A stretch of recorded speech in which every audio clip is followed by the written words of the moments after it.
వైఎస్ఆర్సీపీలో బొత్స సత్యనారాయణ వర్సెస్ జగన్మోహన్ రెడ్డి మధ్య big war అయితే నడుస్తుందని చెప్పొచ్చు. అలాంటిది బొత్స సత్యనారాయణ గారి తీరు జగన్మోహన్ రెడ్డి గారిని ఇబ్బంది పెట్టేలా ఉందంటూ కూడా ఆరోపణలు అయితే వినిపిస్తున్నాయి. మరి దీని గురించి విశ్లేషించుకోవడానికి మనతో పాటు senior journalist and doctor Durga Vadlavani గారు ఇప్పుడు మనతో ఉన్నారు. నమస్తే మేడం. నమస్తే అండి మేడం, మరి వైఎస్ఆర్సీపీలో చూసుకుంటే గనక బొత్స సత్యనారాయణ మధ్య అండ్ అలాగే జగన్మోహన్ రెడ్డి గారి మధ్య బిగ్ ఫైట్ అయితే నెలకొందని చెప్పొచ్చు. అలాంటిది బొత్స సత్యనారాయణ గారి తీరు కానివ్వండి, చాలా ఉద్దేశపూర్వకంగా అవమానపరిచినట్టు అండ్ అలాగే కుట్రను పొందుతున్నట్టు ఉందంటూ కూడా ఆరోపణలు అయితే వినిపిస్తున్నాయి. ఏ రకంగా చూడొచ్చు? అంటే దీనికి రెండు రకాలుగా మనం చెప్పుకోవచ్చండి. ఒకటి, బొత్స పార్టీని వదిలి వెళ్ళిపోతారనే ఒక రూమర్ వచ్చింది మొన్న. మండలి ఖాళీ అయిపోతుంది, ఆల్రెడీ 4 వెళ్ళిపోయారు మండలి నుంచి, బొత్సతో పాటు 10 మంది జనసేనకి వెళ్ళిపోతారు అని ఒక మాట అయితే ప్రచారంలోకి వచ్చింది. తర్వాత ఒక 10 మందో 15 మందో తెలుగుదేశానికి వెళ్తారు, మిగతా వాళ్ళు బీజేపీకి వెళ్తారు. సో మొత్తానికి మండలి ఖాళీ, వైసీపీ పని అయిపోయింది. ఇది కదా 3 రోజులుగా చర్చ. దీనికి బలం చేకూరుస్తూ నిన్న మండలిలో జిఎస్టీలో వచ్చిన సంస్కరణలు ఏవైతే ఉన్నాయో వాటిని మండలిలో ప్రవేశపెడితే మేము దీన్ని వ్యతిరేకిస్తామన్నారు బొత్స. ఓకే, అది షాకింగే వైసీపీకి, ముఖ్యంగా జగన్మోహన్ రెడ్డికి. ఎందుకంటే ఇవాళ ఆయన స్టేట్మెంట్ ఇచ్చాడు చాలా అద్భుతం అన్నట్టుగా, అంటే సంస్కరణలు జిఎస్టీ విషయంలో. ఎందుకంటే సామాన్య మానవుడికి, ముఖ్యంగా మధ్యతరగతి వాళ్ళకి ఇది చాలా ప్రయోజనకారి అన్నట్టుగా మాట్లాడారు ఆయన. సో ఈ నేపథ్యంలో అసలు బొత్స ఎందుకు దాన్ని వ్యతిరేకించారో ఎవరికి అర్థం కాలేదు. ఈవెన్ మనకు కూడా అర్థం కాలేదు. ఎందుకంటే జిఎస్టీలో వచ్చిన మార్పుల వల్ల ఇవాళ సరుకుల రేట్లు తగ్గుతాయి, చాలా అంశాలు తగ్గుతాయి. సుమారు 375 వస్తువులకు పైగా జిఎస్టీ తగ్గటం వల్ల రేట్లు తగ్గుతాయి. అందరూ చాలా ఆనందిస్తున్నారు. యాక్చువల్గా బర్డెన్ తగ్గుతుంది, కార్ల రేటు తగ్గుతుంది, ఇంకా చాలా వస్తువుల మీద రేట్లు తగ్గుతాయి. మరి ఈ నేపథ్యంలో ఈయన అదేంటి అసలు జిఎస్టీని నేను ఆ సంస్కరణను నేను ఒప్పుకోను అంటవేంటి అనేది ఎవరికి అర్థం కాలే. ఇంకేముంది, ఈయన ఎలాగా దీన్ని వ్యతిరేకిస్తారనుకుంటే మాట్లాడకుండా కూర్చున్నాడు నిన్న. మీకు అర్థమైంది కదా. అంటే పైనుంచి ఏదో ఒత్తిడి వచ్చింది. ఓకే, అక్కడ జగన్మోహన్ రెడ్డి చాలా టెన్షన్ పడిపోయాడు. ఎందుకు టెన్షన్ పడిపోయాడు? ఇప్పుడు కేంద్రానికి సంబంధించి చిన్న అంటే వ్యతిరేకత కూడా జగన్ చేయలేడు, ఎవరైనా చేస్తే కూడా నష్టం జగన్కే. ఓకే, అది ఎటు తిరిగి ఆయనకి కేసుల దగ్గర ఆగిపోతుంది. ఇప్పుడు అందుకని ఆయన ప్రతి విషయంలోనూ అసలు కేంద్రాన్ని పల్లెత్తు మాట అంటలేదు.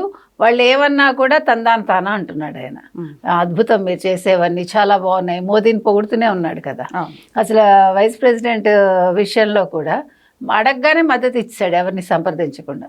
అంటే అంత టెన్షన్లో, ఫ్రస్ట్రేషన్లో జగన్ ఉంటే బొత్స కూల్గా నేను వ్యతిరేకిస్తాను అని నిన్న అసలు ఏది మళ్ళా దాని మీద మాట్లాడలేదు. అటు వ్యతిరేకించలేదు, ఇటు అవునని చెప్పకుండా నిమ్మకు నీరెత్తినట్టు ఉన్నాడు ఆయన. ఓకే, ఎందుకు ఇట్లా చేస్తున్నాడు బొత్స అంటే వీళ్ళే పొమ్మనాలి అని చూస్తున్నాడా బొత్స? ఇక్కడ ఆ అంశం కూడా మనం ఆలోచించాలి. ఇప్పుడు నా అంతటి నేను వెళ్ళిపోతే అది వేరు, మీరు వెళ్ళిపోమని నేను వెళ్ళిపోతే గొడవ ఉండదు. అవును, ఇక్కడ జగన్మోహన్ రెడ్డే తను పంపించేయాలని బొత్స చూస్తున్నారా? ఓకే, అంటే పార్టీని సస్పెండ్ చేశారనుకోండి, గొడవ ఉండదు కదా, వెళ్ళిపోవచ్చు. సత్యనారాయణ గారు ఒక ప్లాన్ స్కెచ్ చేస్తున్నారంట. ఎగ్జాక్ట్లీ, ఒక స్కెచ్ తోటే ఆయన వెళ్తున్నారా అనిపిస్తోంది. ఎందుకంటే ఇప్పుడు ఆయనకు తెలుసు వైసీపీ పని అయిపోయిందని తెలుసు, జగన్మోహన్ రెడ్డి లిక్కర్ స్కామ్ లో పికల్లోతో ములిగారని తెలుసు. అయితే బొత్స అదృష్టం ఏంటంటే, మనం నిజంగా చెప్పాలంటే బొత్స లాంటి వాళ్ళు చాలా అదృష్టవంతులు. ఎందుకంటే లిక్కర్ స్కామ్లో వీళ్ళెవరు కూడా ఇన్వాల్వ్మెంట్ లేదు. అంటే రెడ్లనే దగ్గర పెట్టుకోవటం అనేది జగన్మోహన్ రెడ్డి చేసిన ఆ పని వల్ల వీళ్ళందరూ సేఫ్లో ఉన్నారు. ఇక్కడ ఒక రకంగా కులం కాపాడిందా? ఓకే, మీరు అలా అంటే మళ్ళీ అడగచ్చు నారాయణ స్వామిది ఏమైందండి అని. అంటే నారాయణ స్వామికి ఆ ఎస్సీ అంటే రిజర్వేషన్లో ఆయన రావడం, అంటే రిజర్వేషన్లో రావడం in the sense SC card అనేది ఆయన్ని పాపం ఒక రకంగా మంచి చేసిన, ఒక రకంగా ఆయనకి చెడు చేసింది. సో నేను ఎస్సీలను ఎత్తిన పెట్టుకుంటాను, నా ఎస్సీలు, నా ఎస్టీలు, నా బీసీలు, నా మైనార్టీలు అంటారు కదా, అట్లా తప్పనిసరి పరిస్థితుల్లో అందులో అంటే ఆ శాఖలో ఆయన పెట్టాడు. అది పెట్టడం నారాయణ స్వామి కొంప ముంచింది. ఓకే, ఆ రోజు ఆనందపడి ఉంటారు ఆయన, ఇప్పుడు విచారపడుతున్నాడు ఆయన. అంటే కొన్ని సందర్భాలలో మనకు తెలియకుండా మనకి నష్టం జరుగుతుంది. కొన్ని సందర్భాలలో మనకి తెలియకుండా మనకి లాభం జరుగుతుంది. ఇక్కడ నష్టం జరిగింది నారాయణ స్వామికి, లాభం జరిగింది బొత్సకి. కాబట్టి ఇవాళ బొత్స ప్లాన్ ఏంటంటే ఇప్పుడు వీళ్ళు పొమ్మనాలి, నా అంతటి నేను వెళ్ళిపోతే మళ్ళీ నాకే నష్టం. దాని బదులు వాళ్ళు పంపించేస్తారు అనుకోండి, దర్జాగా వెళ్ళిపోతాడు, కావాల్సిన పార్టీలో చేరిపోతాడు. మేడం ఇంకొకటి, ఇప్పుడు ఆల్రెడీ 3 ఎమ్మెల్సీలు కూడా వైసీపీ నుంచి టీడీపీలోకి జాయిన్ అయిపోయారు వాళ్ళు. అలాంటిది ఇప్పుడు జగన్మోహన్ రెడ్డి గారి పరిస్థితి అతలాకుతలం అనే చెప్పొచ్చు. అంటే ఉన్నవారు వీడి వెళ్ళిపోతున్నారు, అలాంటిది సొంత సామాజిక వర్గం వాళ్ళు కానివ్వండి, ఫ్యామిలీ మెంబర్స్ కానివ్వండి, అందరూ కూడా పార్టీ వీడి వెళ్ళిపోతున్నారని చెప్పొచ్చు. అలాంటిది భవిష్యత్తులో జగన్మోహన్ రెడ్డి గారి పరిస్థితి ఏంటంటారు మేడం? ఇప్పుడు జగన్మోహన్ రెడ్డికి భవిష్యత్ ఏం లేదు. ఇప్పుడు ఆయన ఏమనుకుంటున్నారంటే నన్ను నేను కాపాడుకోవడం ఎలాగా ఆయనకు తెలుసు, ఆయన ఆంధ్రప్రదేశ్ గురించి పట్టించుకోడు, ఆయనకు అసలు అవసరం లేదు.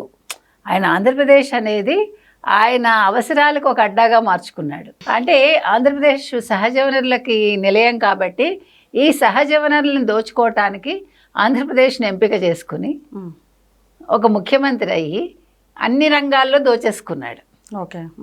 లేకపోతే ఇప్పుడు ఇంతమందిని తిడుతున్నాడు కదా, నిన్న కూడా చంద్రబాబు నాయుడు గారు 70 సార్లు హైదరాబాద్ వెళ్ళారు, చంద్రబాబు నాయుడు లోకేష్ అంటే అబ్బా కొడుకులని వాగాడు. తర్వాత 122 సార్లు పవన్ కళ్యాణ్ వెళ్ళాడని వాగారు. అయితే అసలు మీరెందుకు బెంగళూరులోనే ఉన్నారు, మీ తండ్రి ఇక్కడ పరిపాలన చేసేటప్పుడు? మీరెందుకు మీ సామ్రాజ్యాన్ని బెంగళూరులో విస్తరింపజేసుకున్నారు? ఇప్పుడు మాట్లాడితే వారంలో 3 రోజులు మీరు ఎందుకు యలహంకకి వెళ్ళిపోతారు? మీరు ఎన్నికలు అయ్యాక గెలిచాక కదా మీరు తాడేపల్లి ఇల్లు కట్టుకున్నారు, కానీ అంతకుముందు ఎప్పుడు కట్టుకోలేదు. అమరావతి 2014లో వచ్చింది. మీకు అంత ఆంధ్రప్రదేశ్ మీద ప్రేమ ఉంటే 2014లోనే ఒక ఇల్లు అద్దెకి తీసుకుని ఉండాలిగా, ఉండలేదు.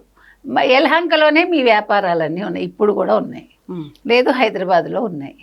అంటే ఇప్పుడంటే చెల్లెలు ఇక్కడ ఉంది కాబట్టి ఎక్కువ రావట్లేదు, అది వేరే విషయం. అంటే నేను అనేది ఏంటంటే మీరు చేసేది ఒకటి, ఎదురువాళ్ళని అనేది ఒకటి, మీకుండే ఏమంటారు, మీకు కావాల్సినవన్నీ మీరు చేసేసుకుంటారు, ఎదురువాళ్ళ మీద రాళ్ళు వేసేస్తూ ఉంటారు. అంటే నేను అనేది ప్రజల్లో ఒక చంద్రబాబు నాయుడు మీద ఎలా నెగిటివిటీ తీసుకురావాలి, ఒక లోకేష్ని ప్రజల్లో ఎలా చెడు చేయాలి, ఒక పవన్ కళ్యాణ్ని ఎలా తిట్టాలి, ప్రజల్లోకి ఎలాగా ఒక నెగిటివ్ ఇది క్రియేట్ చేయాలి. కాబట్టి వీటన్నింటి మధ్య ఆయన అంటే ఆంధ్రప్రదేశ్ని దోచేసుకున్నారు. ఇప్పుడు తెలుసు ఆయనకి నేను ఎలాగ డెఫినెట్గా జైలుకి వెళ్తానని. దాన్ని తప్పించుకోవాలంటే ఒకటే మార్గం, బీజేపీతో మంచిగా ఉండడం. సో బొత్స బీజేపీతో వ్యతిరేకంగా ఉన్నారు. ఇప్పుడు అది ఆయనకి పచ్చి వెలకాయ గొంతులో పడ్డట్టుగా ఉంది. ఎవరికి? జగన్మోహన్ రెడ్డికి. నా కేసుల కోసం నువ్వు నోరు మూసుకోవయ్యా అని ఆయనకు చెప్పలేడు, అలాగని దాన్ని భరించలేడు. ఇప్పుడు 2 అవస్థల్లో ఉన్నాడు ఆయన. కాబట్టి ఇవాళ బొత్స చేసిన పని ఆఖరికి జగన్మోహన్ రెడ్డి కొంప ముంచేలాగానే ఉంది. ఎలాగా ఓ పక్క లిక్కర్ స్కాము, మరో పక్క సరస్వతి పవర్ది, ఈ రెండింటి మధ్య ఆయన ఎప్పుడు జైలుకి వెళ్తాడో అని ప్రజలు ఎదురు చూస్తున్నారు. Okay madam, thank you.